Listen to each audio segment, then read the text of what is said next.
Hello everyone, I wanted to give a video on the new item sets feature that's now out in the League of Legends client. There's a chance this video gets outdated as items get buffed and nerfed, and as the item set feature may get some changes over time, but what I wanted to do is provide you a framework and the item sets that I use when I play League of Legends and explain why it is that I think you should also make item sets yourself. So you go to the collection, you click the items button, and I have actually made several item sets myself. We're going to start with my main role, which is bot lane Marksman. And the thing I want to talk about with item sets is there's a few goals in mind with an item set. Okay, so number one, the major reason why I think you at home should make an item set is it will help you, even if only a little bit, be a better League of Legends player. Because anytime you recall, like let's say you guys finished Baron, you've got 3,000 gold because you just won a team fight and you need to go down mid right away to get their inhibitor. It's a 4-second long recall, you instantly heal to full health, and you have a home guard boost to run really fast down the lane. And they're respawning in 35 seconds. Every single second matters to finish that inhib before they respawn and fight you for that Elder Dragon afterwards. Every single second matters. And if you recall, and you've got to scramble to say, wait, can I afford Guardian Angel? Do I buy a Mava Mortius? Do I buy my Mercurial Scimitar? Do I get a Death Cap? And if you can't find the item right away, and you've got to type into the box to search for it, and you've got to go over here and say, Guardi, and then, oh, you actually mistyped, so you went, wait, okay, well, thankfully it filters this way, and you can mistype and it still works, but like, you know, what if you just, wow, okay, no matter how badly I mistype Guardian Angel, it still shows up Guardian Angel, so we'll take that one back for now. But if I type a Z in front, shoot, okay, let's start over. No. Okay, shoo, okay, you know. But you have 4 seconds to buy the item and run down mid lane to help your team win the game. And if it's not on your champion's recommended page, there is a chance that you don't buy it in time, and your team is forced waiting for you with your 500 damage per second against turrets that you're not using because you're searching for items. The other minor benefit I think it has is if you're not an incredibly skilled player, there is always a chance you're overlooking a good option because, you know, the Riot recommended items aren't actually all that good, or the build you've been doing the whole time isn't actually that great. The MOBA Fire guide you've been watching isn't actually the right thing to do. There's always these things where maybe you've got the wrong items in mind.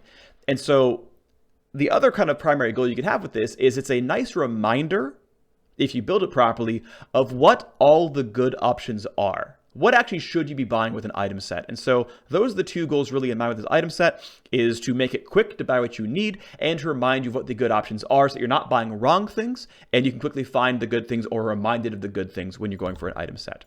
Okay, so let's talk about how I'm formatting it. Basically, the way it works out and the way your sort of shop page looks in the game, you've got room for 6 rows of at most, well, that can depend. It doesn't have to be at most. About 10 to 11 items. You can still stretch your shop. You can make it taller. You can make it shorter. You can make it wider. You can make it skinnier.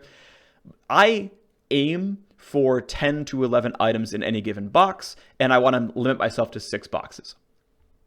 And the way that the recommended items are set up in the first place is usually pretty good in the first place. So you can kind of follow that format. So for example, all your starting items, right? For the generic recommended page that almost every bot lane Marksman has, like Ashe or Caitlyn, it's Doran's Blade and a potion. And if you're lucky, it contains the yellow trinket as well.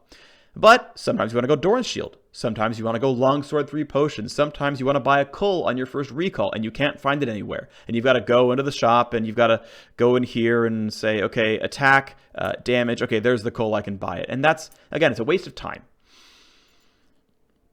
So basically the first tab for any role you play is going to be the possible starting items with the potions you could buy, with your starting trinket, and with a control board. And whether you're playing a Marksman, whether you're playing a Mage, whether you're playing a support, whether you're playing some kind of a fighter or tank, it's the viable starting options and your potions in a control board. And it's really, really, really important to consistently remind yourself to buy yourself some control boards. They're really important items, and having it there front and center on your screen helps you remember what to buy. It's pretty valuable because they're really good and you should have control boards up.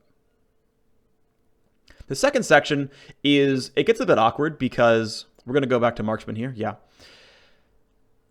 You have to economize space a bit. And I'm choosing to make a balance between not making a item set for every single champion in the game, but instead doing it for roles, while still including all of the reasonably viable options.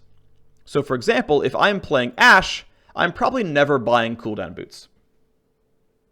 Well, I take that back. I could, because arrow cooldowns are nice. If I'm playing Caitlyn or Tristana, I'm never buying cooldown boots. I'm almost always going to go for Berserker's Greaves. And if I'm playing Ezreal, I'm probably never going Berserk Greaves. I'm probably always going to go cooldown boots or maybe some movement speed, or if I really need it, one of the defensive options. And so, yeah, you're making a trade-off here if you're making a set like this for how meaty is it going to be versus how helpful is it going to be versus how lost are you going to get. And you've got to draw that balance for yourself. If you want to pare down these options, thankfully, you can duplicate the page, make a new one over here, and this can be, Ezreal only, and you can cut off the options that you're never going to buy, right? And that's okay for you.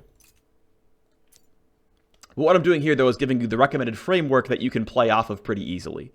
And of course, you can always go back and watch the video, make this yourself, but I do recommend you make something pretty similar to this for as many roles as you play. And again, the way I'm organizing for Marksman is boots, and there's really very few real defensive options for a bot laner in the first place. There's not a lot to choose from. I don't recommend ever going for like a Randuin's Omen or like a Banshee's Veil or something like that. So limiting the options to what's actually good against the damage types you're facing.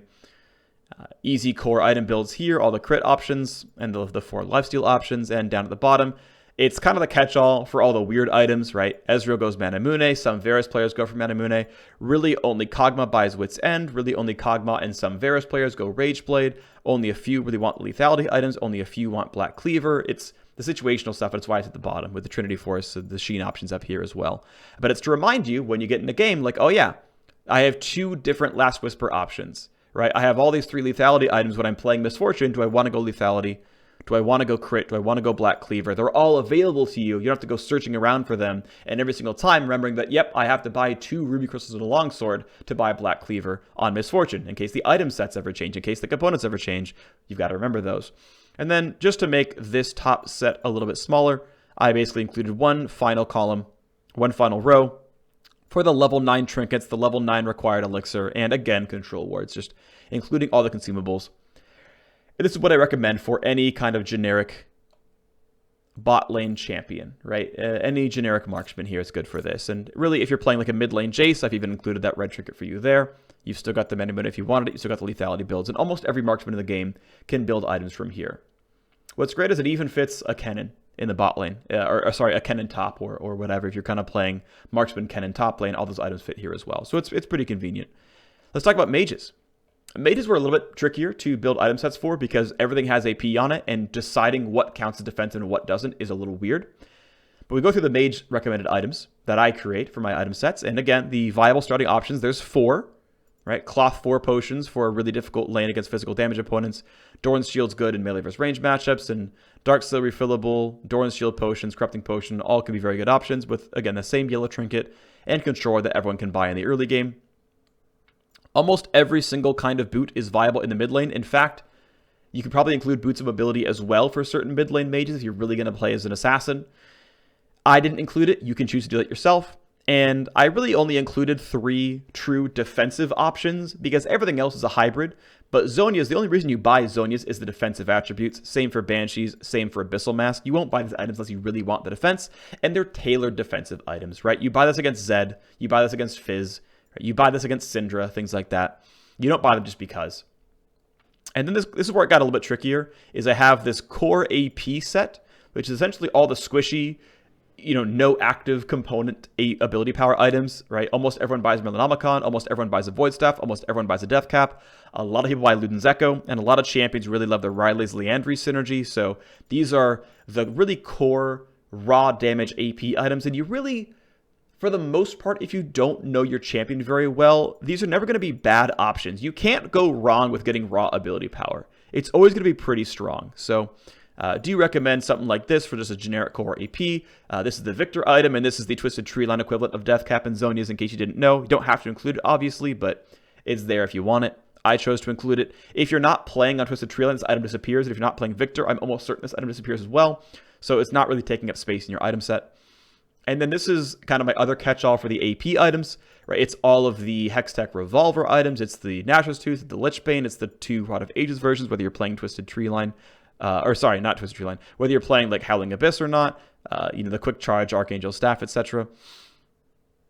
And, you know, if you're playing supportive mids like an Ardent Censer, Athene's Unholy Grail, things like this, even Magi's, there's sometimes reason to buy the situational AP items. But basically, this actually encapsulates basically every AP item in the game. So you will always have all the options at your fingertips when you're like, man, what should I buy 6th item?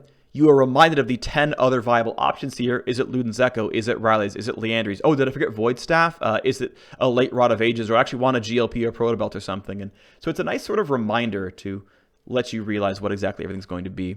And then again, just including the possible late game purchases. You're pretty much only ever going to go blue elixir, reminding yourself to buy a control ward. And here's the only the 2 late game viable trinket options. Mid laners are happy to still stay with a yellow trinket, but this will again remind you of all the items that you would reasonably buy as a mid lane mage or a top lane mage. Rumble again is going to have all these options as well for himself. Another major item set I created was the Fighters and Tanks set. This one was a little bit awkward, to be honest. It's a little bit awkward because there's kind of a lot of champions that get encapsulated here.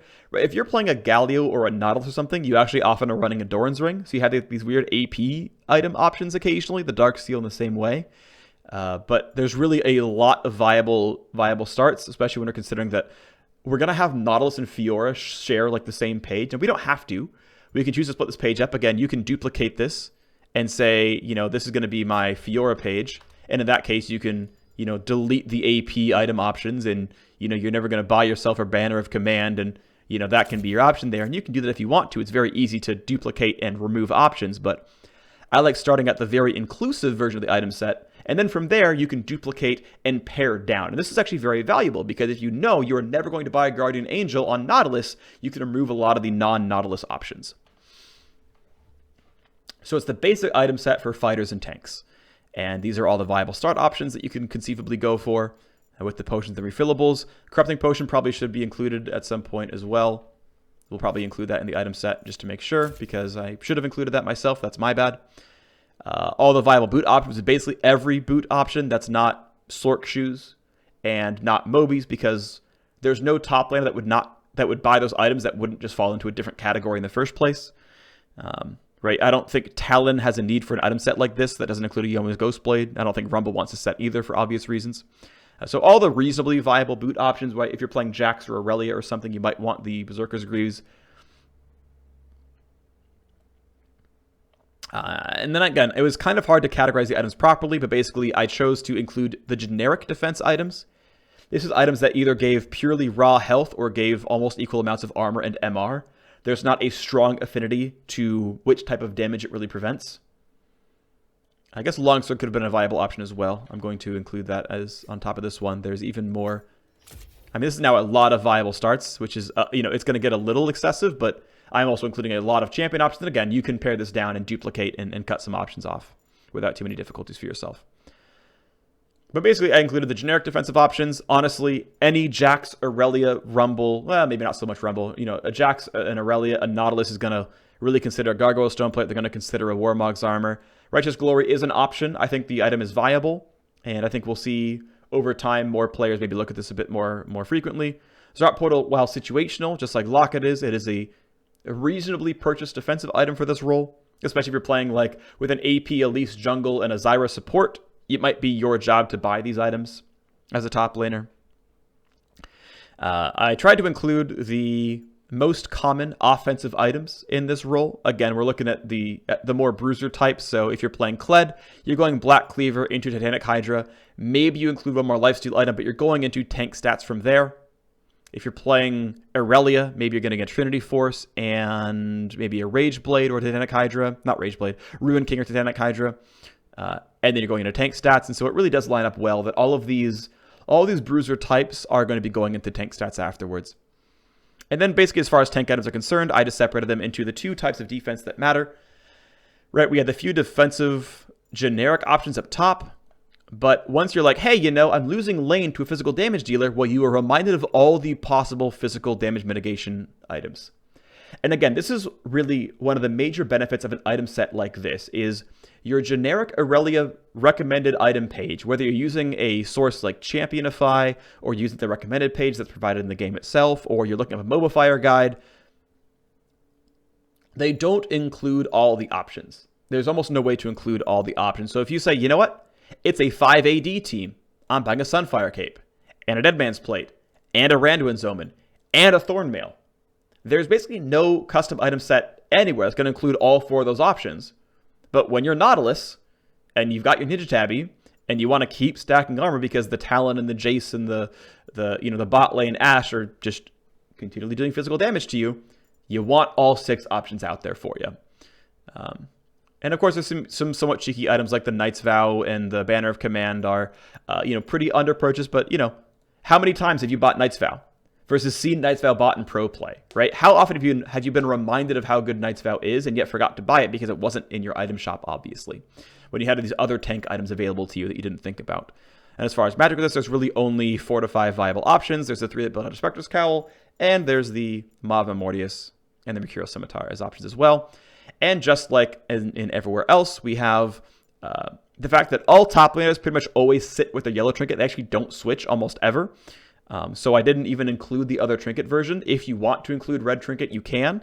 But basically every pro top laner keeps the yellow trinket so they can ward for themselves because they are split pushers. There is no top laner who's not going to split push to some degree at all, and so should have their yellow trinket to provide their own ward spinners the entire time. Someone recommended, what about Iceborne Gauntlet? And you're right, Iceborne Gauntlet should be included. We will include Iceborne Gauntlet as another possible defensive option for physical defense. That's a good idea.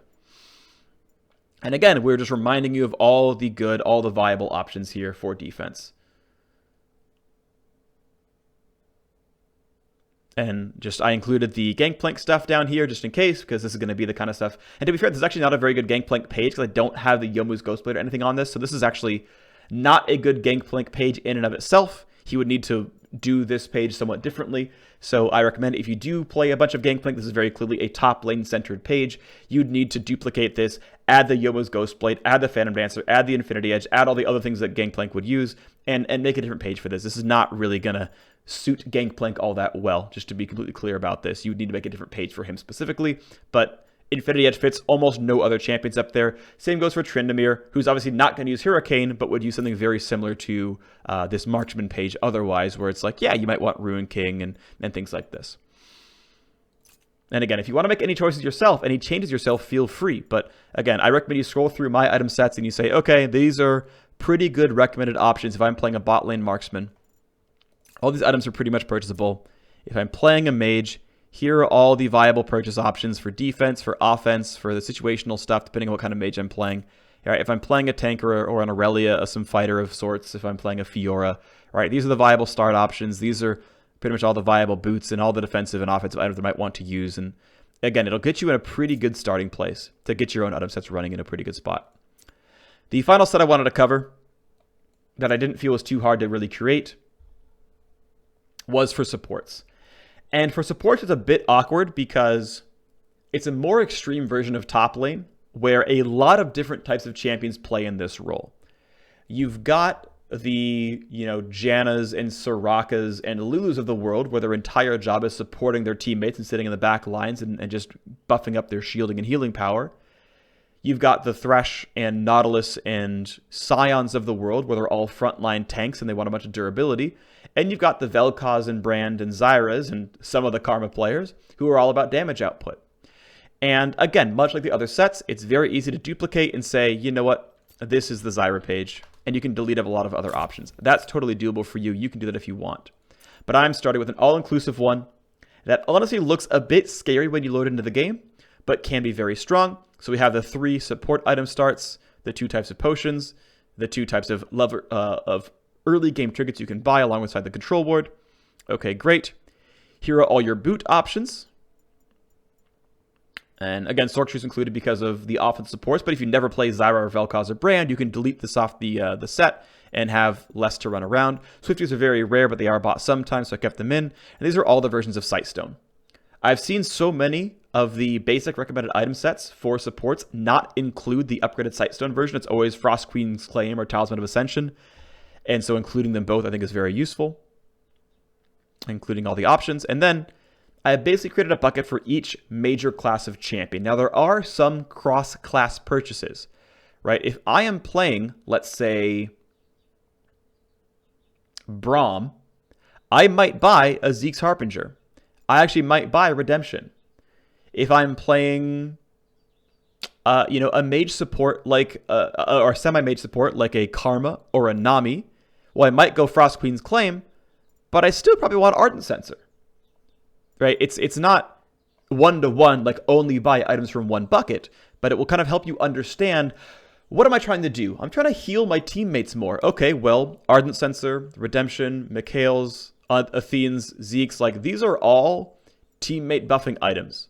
These are all teammate buffing items or team-centric items in some way. If you're like, we need more team utility, all the items are that. And I've included Mage's Soul Stealer because if you're playing like a Janna or a Soraka or a Nami and you're playing it right, you might have a very low death game. Mage's is a reasonable purchase on those backline supports who are not common targets and who can get value out of their AP. If you are playing a fully offensive mage, if you're playing a Zyra or Brand, these are basically all the options you'd ever run. You might really think there's something else to run for you if you like really believe in Gunblade or Protobelt or like Hextech GLP or something. But by and large, right, we're just including the Frost Queen's Claim upgrade and then all the really major things you're going to buy. And I'm also putting them into order. Early Liandry's, early Riley's, Void Staff's next. If you're really getting a ton of gold, you can get a Death Cap eventually. But occasionally you'll see things like Luden's Echo. Occasionally you'll see Merlin Amakana if you really think you can cut down on a Mundo doing that. Very rarely you'll see a Lich Band and something like AP Sona. Occasionally you can make the case for Banshee's Veil if you're dying to Fizz every team fight, or Azonia's for the same reasons. There's definitely some value here. And again, how many recommended Zyra pages have Azonias on it when you're playing support Zyra? But when you're getting killed by Zed every team fight and you're not useful, sometimes it's nice to be reminded that Zonias exist. And like, you know what? Maybe I'll buy that second item. Maybe that'll be useful for me. And once in a while, it's a nice reminder. This gets a little bit awkward, the tank stats, right? It's what are all the possible viable tank items for a support? Notably, I'm not including Thornmail or Iceborne Gauntlet. I understand there's Blitzcrank mains who really like Iceborne Gauntlet. Yes, there's probably options there. If you want to edit this page a bit yourself, you can do that. And again, in the real world, you probably duplicate this set and say, hey, let's make it a more complete support tanks. And you just delete this row off entirely, right? And now you have room to separate your physical your physical defense and your magic defense, right? You're never going to buy an Ardent Censer on a tank. You're not going to buy Athene's on a tank. You're not going to buy Mage's on a tank. And you can do other things that way, right? If you want to take these sets and split them apart and do some more things, you can. But I'm, again, trying to provide you with a pretty good opening set that you can manipulate yourself. I've seen the question, how can we get these sets ourselves? Unfortunately, at this time, you've got to copy me. You've got to actually just go into the item sets yourself and make these yourself. And you've got to look at the video on one monitor, go back to your client on the other, and make all of these. But again, I do really, really recommend you go and do this work yourself. I think it is really, really viable to do this and really valuable to make these choices, to include all these mage items, all these tank items, and then split them up as you need. And I think it's easier to include everything and then duplicate and delete than put things together piecemeal. I think it's better for that. Someone mentioned support Fiddlesticks going Zonias. Absolutely. Great option for him. And even things that you might have forgotten, like Righteous Glory, really good on a Braum support, right? Get in there on the front line. Helps you guarantee your ultimate can land at melee range. Frozen Heart, not on everyone's recommended item lists. Knight's Vow, not on everyone's recommended item list, but a really, really good item. Zrot Portal, probably criminally underrated as how good it is for push pressure. If you've started to get some gold and your team's not good at pushing, grabbing your Zrot Portal, grabbing your Banner of Command and suddenly having some push pressure, pretty valuable to have. Abyssal Mask, probably not on many people's recommended item sets, but if you've got, an Elise jungle and a really highly powered, Victor mid lane, it's like, well, you know what? I'm going to go Abyssal Mask second item to really help these guys win the game. It's not on my normal recommended item set, but it's actually going to help us win the game. I'm reminded of it. Only really possible trinkets and things you're going to buy and support. Everyone's going to go Oracle's Alteration. Everyone's going to buy only Sorcery or Elixir of Iron. No one's going for the auto attack version. And there's your wonderful, beautiful late game consumables and item sets. And again, 1, 2, 3, 4, 5, 6 rows is really kind of the max. So again, if you're trying to make a more fleshed out page for one role, I recommend deleting some of these rows off or reorganizing to yourself.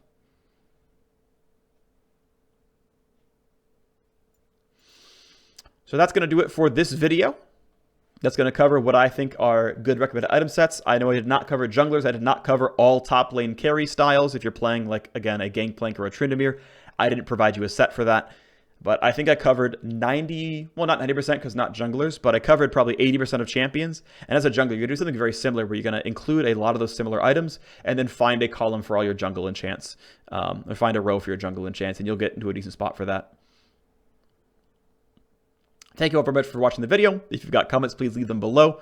I do, again, recommend you make item sets for yourself because they will help you play a better game of League of Legends. They will save you time, and they will remind you of what some of the good items are. Thanks for watching, and I'll see you next time. All right, chat. There you go on that. Oh, yeah, Callista Spear. That's a good point, actually. I should include Callista Spear.